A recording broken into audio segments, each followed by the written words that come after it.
सामने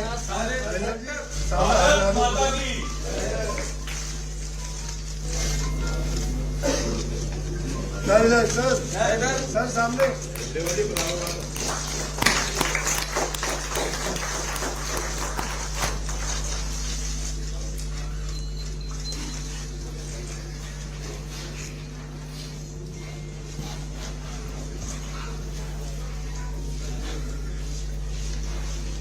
अब मैं दिल्ली प्रदेश के अध्यक्ष श्री वीरेंद्र सचदेवा जी से आग्रह करूंगा कि शब्दों के माध्यम से श्री कैलाश गहलोत जी का स्वागत करे पार्टी। मंच पर उपस्थित आदरणीय श्री खट्टर साहब, राष्ट्रीय उपाध्यक्ष एवं दिल्ली के प्रभारी आदरणीय श्री विजयंत जय पांडा जी, हमारे राष्ट्रीय महामंत्री आदरणीय श्री दुष्यंत गौतम जी, केंद्र में मंत्री और हमारे सांसद भाई श्री हर्ष मल्होत्रा जी, नेता प्रतिपक्ष दिल्ली विधानसभा श्री विजेंद्र गुप्ता जी, आदरणीय अनिल भाई, उपस्थित सभी मीडिया के साथियों, श्रीमान कैलाश गहलोत जी का भारतीय जनता पार्टी में हम स्वागत करते हैं, अभिनंदन करते हैं। और जैसा अभी अनिल भाई ने कहा,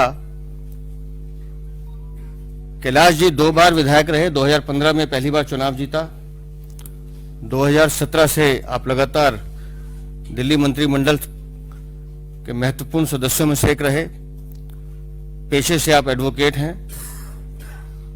युवाओं में और गांव देहात में अपने बेहतरीन काम के लिए जाने जाते हैं और दिल्ली के मूल रूप से गांव के निवासी हैं, पूरा परिवार, और गांव देहात का एक बड़ा चेहरा आज भारतीय जनता पार्टी में माननीय प्रधानमंत्री जी नरेंद्र मोदी जी की नीतियों से प्रभावित होकर वो आज हमारे बीच प्रवेश कर रहे हैं। मैं उनका अभिनंदन करता हूं और साथ ही ये उम्मीद भी करता हूं कि कैलाश जी का जो अनुभव है वो दिल्ली की जनता के लिए भारतीय जनता पार्टी के साथ मिलकर और उपयोगी होगा, महत्वपूर्ण होगा। आपका बहुत बहुत अभिनंदन, बहुत बहुत आभार।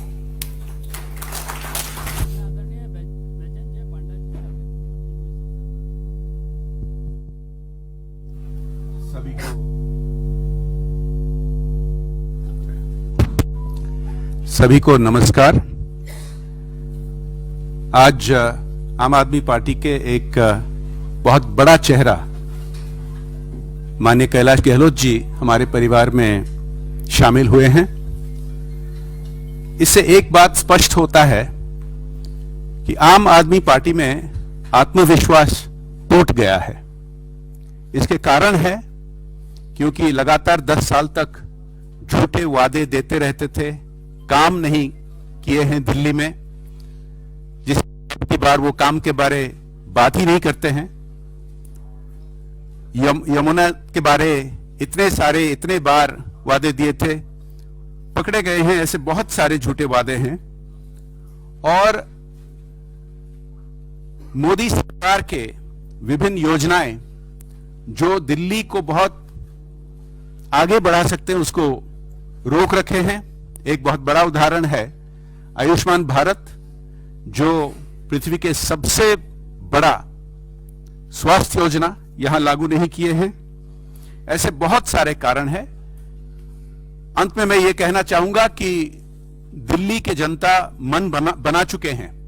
इस बार भारतीय जनता पार्टी को सरकार में लाकर डबल इंजन सरकार दिल्ली में लागू करके भविष्य उज्जवल करने के लिए बहुत बहुत धन्यवाद। धन्यवाद पांडा जी। मैं आदरणीय श्री मनोहरलाल खट्टर जी से भी आग्रह करूंगा कि इस अवसर पर अपना उद्बोधन करें। दिल्ली के हमारे प्रभारी सांसद आदरणीय पांडा जी, दिल्ली के प्रदेश अध्यक्ष श्री सचदेवा जी, एलओपी श्री विजेंद्र गुप्ता जी, और आज ही भारतीय जनता पार्टी के इस बड़े परिवार में शामिल होने वाले अपने दिल्ली के पूर्व मंत्री, आज मैं पूर्व मंत्री कहूंगा,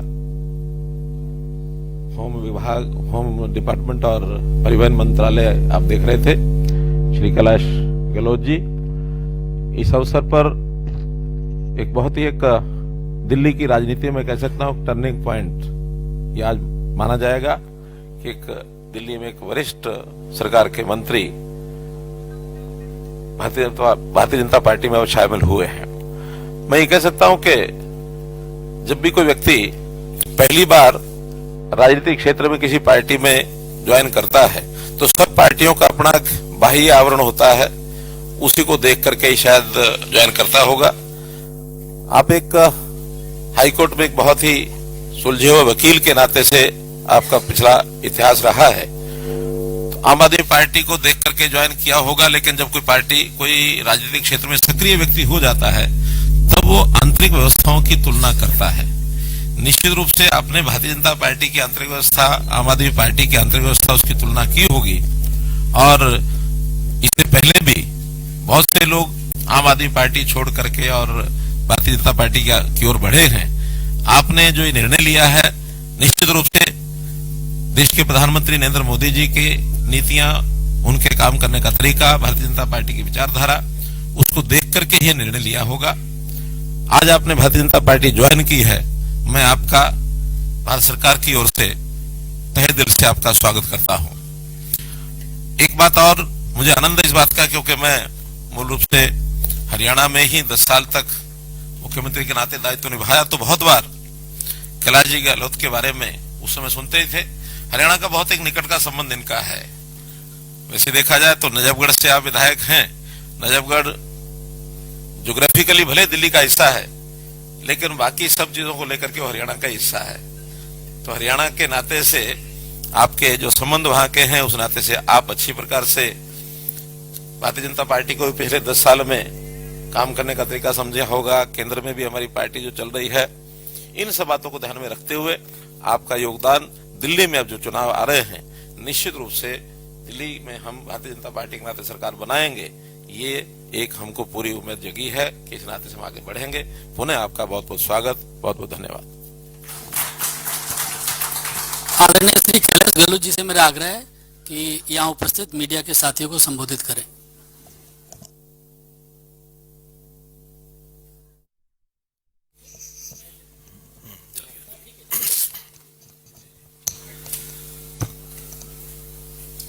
हमारे बीच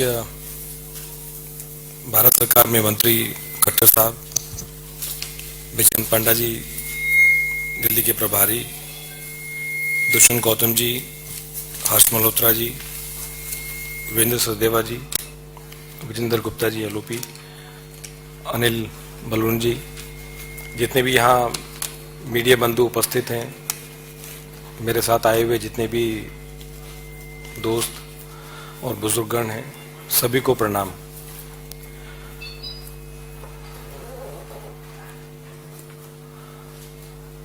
आम आदमी पार्टी छोड़कर बीजेपी की मेंबरशिप ग्रहण की खट्टर साहब की प्रेजेंस में, और मैं कह सकता हूं कि मेरे लिए ये कोई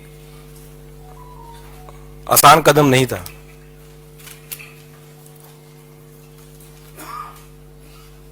अन्ना जी के दिन से हम पार्टी से जुड़े,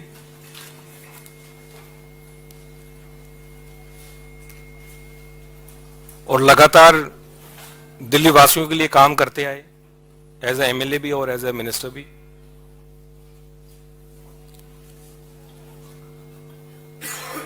और सही पूछे तो कुछ लोग सोचते होंगे कि ये ओवरनाइट कुछ डिसीजन हो गया या किसी के दबाव में मैंने निर्णय लिया। हर एक व्यक्ति जो ये सोच रहा है कि किसी के दबाव में मैंने निर्णय लिया, मैं ये कहना चाहता हूं कि मैंने आज तक किसी के दबाव में आके कोई काम नहीं किया, कोई काम नहीं किया। और राजनीतिक जीवन में लगातार 2015 से पार्टी में रह के, एमएलए रह के और एज ए मिनिस्टर भी दबाव में आके मैंने कोई काम नहीं किया। तो जितने भी ऐसी मुझे सुनने में आ रहा है कि ऐसा कोई नैरेटिव बिल्ड करने की कोशिश की जा रही है कि जिन्होंने ईडी के दबाव में कर दिया, सीबीआई के दबाव में कर दिया, तो ये सारी मेरे ख्याल से गलतफहमी है। इस प्रकार का नैरेटिव बिल्ड किया जा रहा है और ये कोई एक दिन का निर्णय नहीं है। मैं तो पेशे से वकील हूं, वकालत छोड़ के हम आम आदमी पार्टी से जुड़े अन्ना जी के टाइम से, और मेरे ख्याल से केवल मैं नहीं था, हजारों लाखों कार्यकर्ता लोगों ने अपनी नौकरी छोड़ी, अपना काम छोड़ा और एक विचारधारा से जुड़े, एक पार्टी से जुड़े, क्योंकि उन्होंने उस पार्टी में एक उम्मीद देखी, एक व्यक्ति में उनको उम्मीद दिखी। उस विचारधारा से वो जुड़े और मैं भी जुड़ा और लगातार दिल्ली वासियों की सेवा करने के मकसद से मैं जुड़ा पार्टी में। राजनीति करने का मेरा और कोई मकसद नहीं था, लेकिन केवल अगर कोई मकसद था तो सिर्फ लोगों की सेवा करना और दिल्ली का हम किस प्रकार से विकास कर सकें, उस मकसद के लिए हम जुड़े। लेकिन जब अपनी आंखों के सामने अगर जिन वैल्यूज के लिए हम इकट्ठा है, जिन वैल्यूज के लिए आम आदमी पार्टी ज्वाइन की, अगर वो बिल्कुल कॉम्प्रोमाइज्ड होते हुए अगर देखने को मिली, तो फिर कहीं ना कहीं पीड़ा। और ये मेरे शब्द हो सकते हैं, लेकिन मैं गारंटी के साथ कहता हूं कि इन शब्दों के पीछे वो लाखों हजारों कार्यकर्ताओं की आवाज है, वो भावना है कि जिस मकसद के लिए वो जुड़े थे वो आज उनको नजर नहीं आ रहा। एक आम आदमी की सेवा करने के लिए जुड़े थे, वो आम आदमी से मेरे ख्याल से सब वो लोग खास हो गए हैं।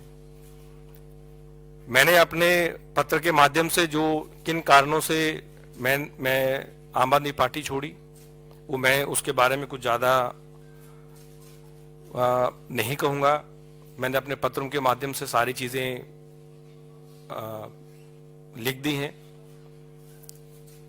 लेकिन इतना जरूर मैं कह सकता हूं कि अगर कोई सरकार अगर लगातार हर छोटे विषय पे, हर बड़े विषय पे अगर केंद्र सरकार के साथ पूरा समय, चाहे उसके मंत्री हैं चाहे चीफ मिनिस्टर हैं, अगर पूरा समय अगर वो लड़ाई में निकालेंगे, तो मेरे ख्याल से दिल्ली का विकास नहीं हो सकता। दिल्ली का विकास अगर हमें करना है तो अपने अच्छे संबंध बना के रखने जरूरी हैं। मेरा जितना समय एज ए मिनिस्टर निकला, जितने भी विभाग रहे, मुख्य रूप से आज भी मुझे एज ए ट्रांसपोर्ट मिनिस्टर ही जाना जाता है, और जितना भी मुझे मौका मिला मैंने पूरी कोशिश की कि चाहे वो केंद्र सरकार है चाहे एलजी से है, क्योंकि हमारा मकसद दिल्ली वासियों के लिए काम करने का था। हमारे पॉलिटिकल एम्बिशंस को आगे रखने का नहीं था, अपने पर्सनल एम्बिशंस को आगे रखने का नहीं था। मेरे ख्याल से जितने भी लोग आम आदमी पार्टी में जुड़े, उनका मकसद अपना कि किसी चीज की वजह से अब मैं जो चाहता हूं वो ऊपर हो, वो मकसद नहीं था। लोगों का काम करने का मकसद केवल था। और मुझे पूरा यकीन है कि अगर दिल्ली का विकास अगर वाकई में हो सकता है, तो फिर वो केंद्र में जो बीजेपी की सरकार है उसके साथ कंधे से कंधा मिला के एक मजबूती के साथ आगे बढ़ के उसका विकास हो सकता है। और यही कारण रहे कि मैं बीजेपी के परिवार से जुड़ा हूं। आज हमारे आदरणीय और सबसे लोकप्रिय प्रधानमंत्री नरेंद्र मोदी जी, उनकी जो विजन है, उनकी जो नीतियां हैं, उनके जो काम है, उनसे कहीं ना कहीं इंस्पायर होके और उनकी लीडरशिप के अंडर, और आदरणीय अमित शाह जी, हमारे जो पार्टी के प्रेसिडेंट हैं, नड्डा जी, जितने भी और सीनियर लीडर्स हैं, मैं समझता हूं उनकी गाइडेंस के अंडर मैं काम करता रहूंगा। पहले भी काम करता रहा हूं, और एक चीज की गारंटी देता हूं कि जो भी मुझे रिस्पॉन्सिबिलिटी दी जाएगी उसको मैं पूरी ईमानदारी के साथ निभाऊंगा। और मेरा मकसद, मैं फिर रिपीट कर रहा हूं, मेरा मकसद केवल राजनीति में, मैंने जब प्रैक्टिस छोड़ के जब राजनीति ज्वाइन की, तब भी मेरा मकसद था कि लोगों के लिए, दिल्ली वासियों के लिए और देशवासियों के लिए कैसे काम किया जाए। वो पहले भी था, आज भी है और हमेशा रहेगा। और जितने भी यहाँ सीनियर लीडरशिप है, मुझे समय समय पे उनका गाइडेंस मिलता रहेगा और हम दिल्ली के लिए और देशवासियों के लिए काम करते रहेंगे। जय हिंद। सभी मीडिया के साथियों का बहुत बहुत धन्यवाद।